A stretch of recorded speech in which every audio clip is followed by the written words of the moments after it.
Centenaire kimbanguiste, les journalistes appelaient à s'impliquer pour la réussite de cet événement. C'est un appel lancé par le Conseil national des apôtres au Congo, Sénac en sigle, au cours d'une conférence de presse tenue dans l'avant-midi de ce mercredi 3 février 2021.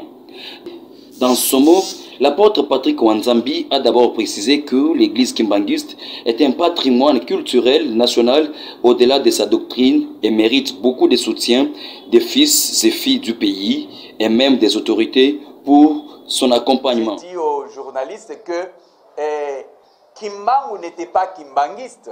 Kimbangu était prophète de Dieu, et ce qui fait que nous tous, Congolais, peuple congolais, nous pouvons réclamer le patrimoine, c'est-à-dire entre nous pouvons nous reconnaître dans la mission et dans le ministère du prophète Simon Kimbangu. Voilà pourquoi même il reconnaissait que tout Africain, toute personne qui est éprise de la volonté de la liberté intégrale de l'homme noir, c'est-à-dire la liberté intégrale implique le spirituel, le physique, le social. Ce sont des valeurs pour lesquelles le prophète Simon Kimbangu s'est battu. Alors, il n'y a pas autre chose différente de ça dans la Bible que l'amour du prochain, et cet amour qui a été manifesté avec le mandat que le prophète avait reçu de la part du Seigneur. Alors, pourquoi nous vous avons invité, vous les hommes des médias? Parce que, vous savez, quand l'histoire n'est pas bien racontée, quand l'histoire n'est pas aussi racontée, les gens risquent de rester dans la distraction. Vous allez dire, mais non, c'est la fête des Kimbanguistes. Non, ce n'est pas d'abord la fête des Kimbanguistes. Je me rappelle quand le président de la République est allé en Kamba, et lorsqu'il s'est adressé à la foule, il a dit une chose. Il a dit que l'église kimbanguiste, c'est notre église. Ça veut dire, c'est l'église congolaise. C'est le patrimoine culturel congolais. Donc, c'est notre propriété que nous devons d'abord protéger, parce qu'à travers l'église kimbanguiste, on peut bien conserver l'histoire. N'oublions pas, ne nous trompons pas que la plupart de certaines églises que nous avons au Congo sont des églises importées. À cause de cette importation, il peut y avoir une disparition demain ou après-demain.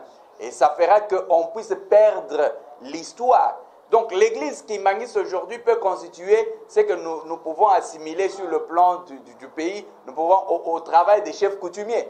À travers les chefs coutumiers, même si nous allons ailleurs dans différents pays, nous savons qu'il y a des conservateurs qui peuvent raconter l'histoire à nos enfants, à nos petits-enfants. Ils se transmettent l'histoire de nos origines, et ça fait qu'il y a quand même les repères. Et cela fait que nous, en tant qu'Église, nous, en tant que les apôtres, nous avons voulu quand même encourager que cette histoire ne soit pas seulement une histoire qui soit célébrée par l'Église kimbanguiste ou bien par les kimbanguistes seuls, mais que ça devienne une affaire nationale.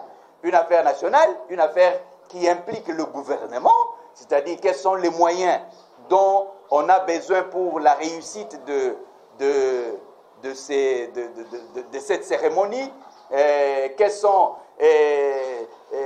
les dispositions qui doivent être prises. Donc tout ça, on en a besoin. C'est-à-dire, je pense, vous, les gens des médias aujourd'hui, ce n'est pas à moi de vous apprendre votre métier.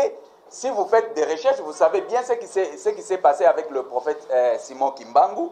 Et à partir d'aujourd'hui, que ça devienne cette histoire du centenaire. Il serait anormal et injuste que le gouvernement congolais ne puisse pas s'impliquer pour la réussite de cet événement qui marque les temps pour l'avenir du Congo, a dit le président du Sénac. Pour l'histoire du Congo, et je peux dire aussi sur le plan prophétique que lorsque je me suis rendu en Kamba, l'apôtre Patrick a encore rappelé le propos du prophète Simon Kimbangu sur l'indépendance de la République démocratique du Congo. Je cite, « L'indépendance du Congo sera d'abord spirituelle, ainsi sera aussi son développement. » Fin de citation. En marge du centenaire kimbanguiste, le président du Conseil national des apôtres au Congo a également présenté à la presse le nouveau téléphone dénommé Kimbangu Phone, une création et fabrication congolaise déjà certifiée par le gouvernement.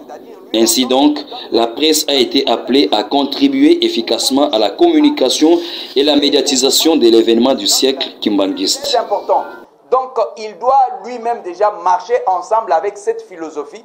Et je crois qu'il est quand même à féliciter parce que j'ai dû assister à l'inauguration de la route de la Passion en Kamba. C'est-à-dire que lui a autorisé qu'il y ait la route de la Passion, la route qui a été utilisée pour amener Simon Kimbangu d'Nkamba à Mazangungu.